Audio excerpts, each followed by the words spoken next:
Hate when I can't sleep. Snarly, what do you think would be better? Think music would help right now? Maybe music would help. Ooh, but what about a bedtime story? Snarly? Snarly?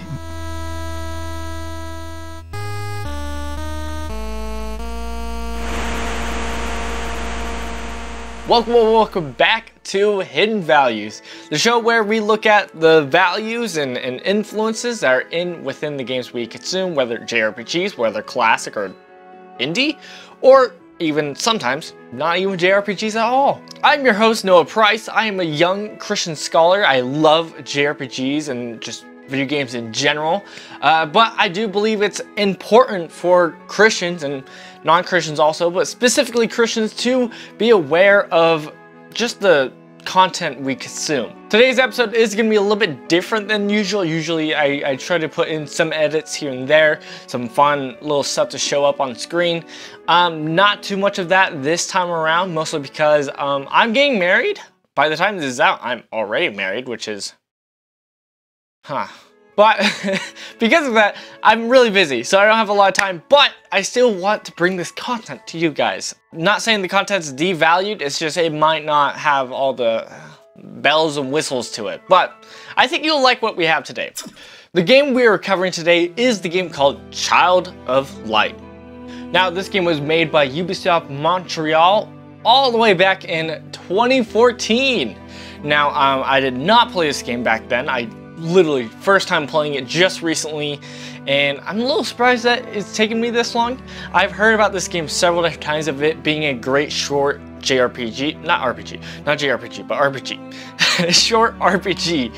But I've just kind of avoided it. I just thought it was like, all right, it's probably fine, it's probably whatever, it's probably okay. But yeah, this game was great. I'm really glad I finally took the step towards playing this game.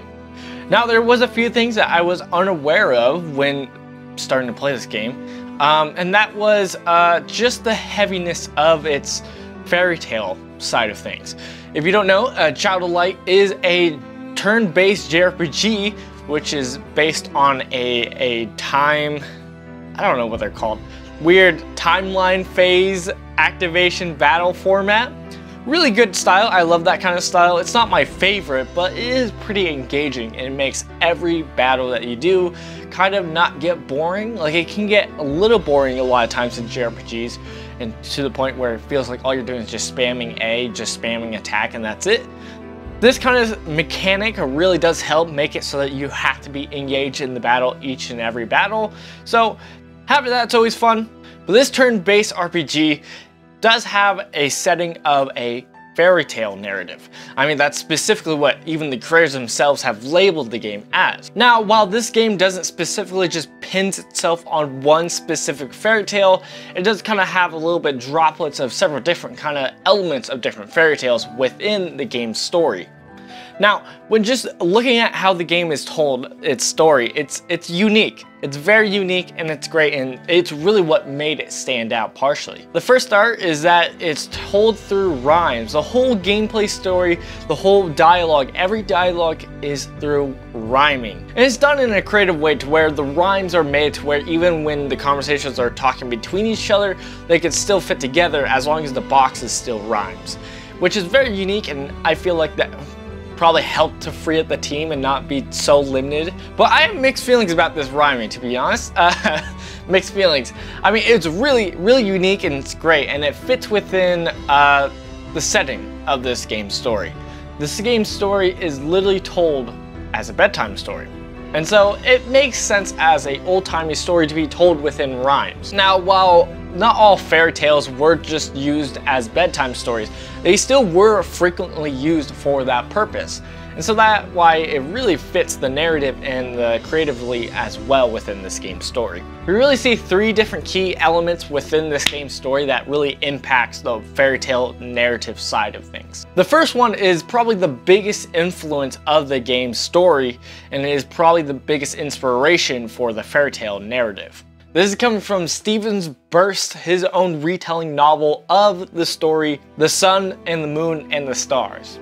But some influences from this story that we see within the game is actually some specific key bosses and key elements in certain elements of the story. Not saying that every part of this book is within this game, but like I did find some things. I wasn't able to read the whole book, so I can't for sure say that, but I do know for sure that there are key elements from this book that's specifically in this game, which was interesting to find out. Now, the second element that was an influence of the story is a pretty common one, and is the idea of the evil stepmother or the evil stepsisters or stepfamily, and especially when it comes to royalty. Now, the most common one that we probably know today is the story of Cinderella, but all of this was inspired just through the reality of how royalty and the structure of that system worked out. Through the problem of hierarchy and rising to power through status, through family members dying and you getting a raise up from it,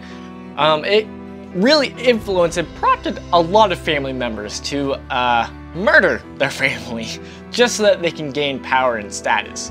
So that's a lot of where that inspiration has come through with stories.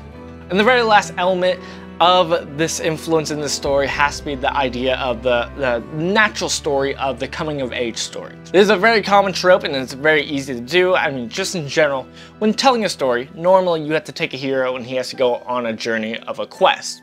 And through that, he learns something, gains something, and grows through the experience. And so it's not far off to do a coming of age story. It's just a little bit different. You're usually a younger age, and you have to become more mature in order to take certain responsibility. These are the three major influences that I really found within this game that influenced its story, its setting, and environment. And I think it worked really well together, encapsulating. And while these influences are great to find out and learn about, they're pretty mundane, but there was something that I found that was very interesting to me and really stood out. It's a kind of undeveloped aspect of the story. Let's talk about it. At the beginning of this video, I proposed the question of which is better. Is it better to fall asleep through music or through telling a bedtime story?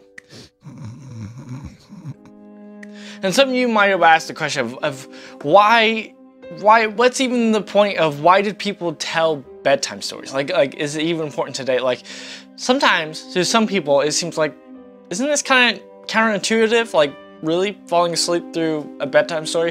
For some people, like I even asked my fiance, which now is my wife. I asked her and I was like, which is better for you? And for her, her answer was, well, neither. For her, she doesn't really fall asleep well with music. Unlike me, I use music constantly to fall asleep. I listen to music constantly in general, but to her especially, she was like, a bedtime story would just keep me up and get me more excited. I think it would be counterintuitive. Let's talk about that. Just how this game was told. This game was told in an idea of a bedtime story through its narrative and whatnot. Besides that, what we see with music on the side is we actually see another kind of instance or usage of music. Not for falling asleep, but for healing. Now, throughout the game, there's several different times where you get to hear your mother's melody, and that is used to heal. It's never used in a sense of actually healing HP within the game, but it is used to heal the heart. Now, while this isn't the first time I've ever seen this kind of thing told within a game, the most commonly I've seen it was first with Majora's Mask. Majora's Mask is probably the most iconic for this. One of the biggest things in that game specifically was the Song of Healing. You use that several different times within the game's story to progress. And this game works really similar to that aspect of healing through music.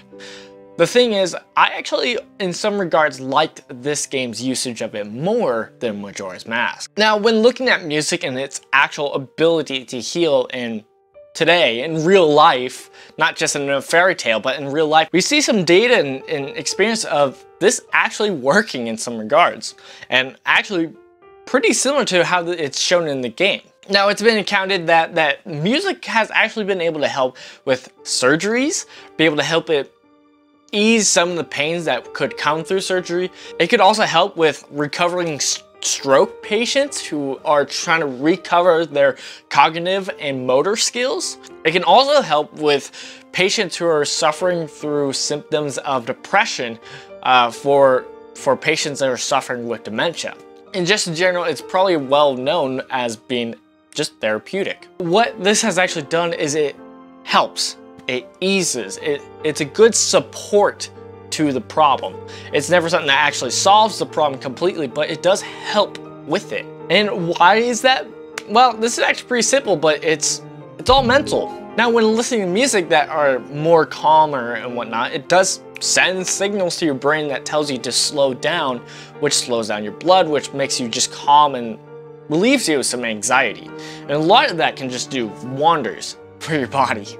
And just jumping back to my question about which is better, sleeping with music or bedtime story, which is more effective, this is where this mental part comes in. Now, as I mentioned before of listening to music and whatnot, how it can send triggers to your brain, messages that calms you down, that is what we're talking about here. Well, I'm going to call them landmines. Now, landmines in itself is a landmine for a lot of people.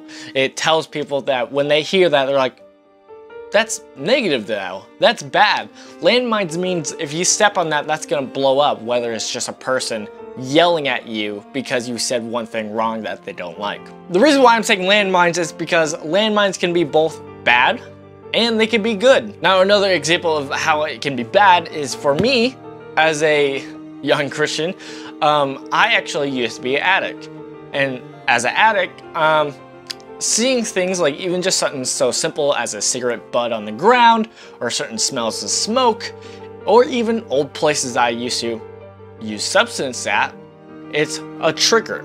It'll trigger off and I'll remember that moment, or it'll persuade me to kind of feel in a certain way. It takes me, almost teleports me back when I used to use that and what memories I had at the time, and it'll bring it all back, and that's all through a trigger, just by stepping on that landmine. The opposite, or the positive side of it, is through the idea of nostalgia. Nostalgia is all about finding something or hitting something or touching something, feeling it, and having it trigger that landmine and sending you back to when you had those fond memories or those good memories. And it takes you all the way back to that atmosphere.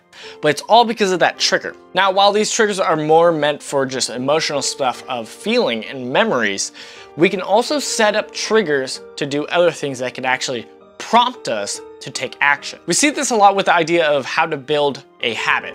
And so one specifically is with working out. For me specifically, while yes, it's all good to be wearing the right equipment, whether just clothes-wise so that you can be the most flexible for doing X, Y, and Z of whatever workout you're doing, it has another function to it. When I put on specific workout gear that I've used previous times in the past, whenever I put that on, it sends me a trigger that reminds me of when I used that. And that memory helps prompt me in getting back in the mindset and getting ready. I'm like, oh yeah, I'm gonna be working out. This is what I wear. I wear this when I work it out. Another example is just with this show. So far on this show, you see me wearing just white shirts.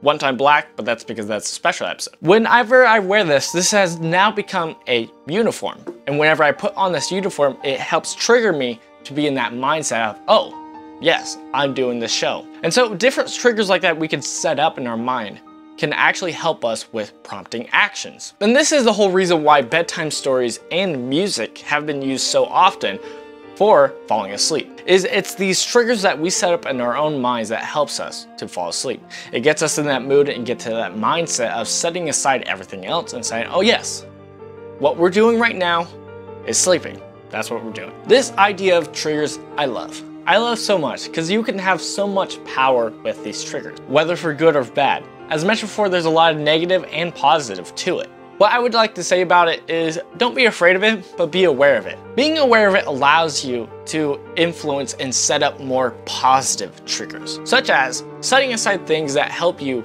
get into regimen. Aspects of just changing your environment or setting up specific environments that'll help remind you and hit those triggers are enough to make a positive influence. Just as a negative influence, if you have something as, let's say, a ex-boyfriend or ex-girlfriend, you have their clothing, that's a negative trigger that hits you back to that memory of when you used to be with that person. And if there's a lot of bad issues with that, you have to get rid of that trigger. You have to discard it or put it somewhere else. Doing elements like this and being aware of what triggers you have can make a huge impact on your life. So yeah, take some time.